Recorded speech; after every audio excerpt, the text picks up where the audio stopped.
नमस्कार. आता आपला खरीप हंगामाची सुरुवात होते. साधारणतः हवामान विभागाने आपल्याला यावर्षी सांगितलेलं आहे की चांगल्या पावसाचं आपल्याला वर्तमान हवामान विभागाने वर्तवलेलं आहे.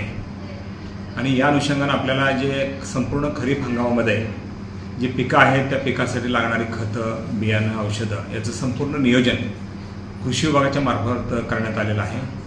विशेषतः सोयाबीनचं बियाणं जे दरवर्षी आपल्याला आपल्या 3-4 तालुके आहेत जिथं आपल्या सोयाबीनची लागवड जास्त मोठ्या प्रमाणात होते.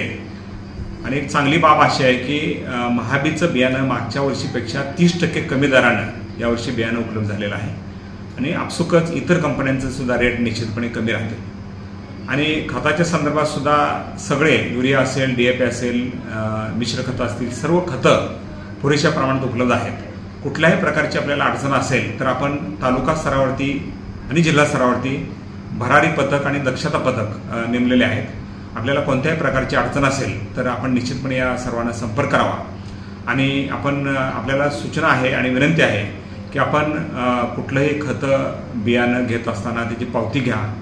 बियाणं ज्यावेळेस आपण फोडतो बॅग त्यावेळेस खालच्या बाजूने बियाण्याची बॅग फोडावी आणि त्याच्यातलं बियाणं सॅम्पल आपल्याकडे शिल्लक ठेवावं. त्याचे टॅग, त्याची पावती, बिल जपून ठेवावं, जेणेकरून आपल्याला कुठलीही अडचण आली तर त्या संदर्भात आपल्याला तक्रार करता येईल आणि आपल्याला त्या नुकसान भरपाई मिळू शकते. धन्यवाद.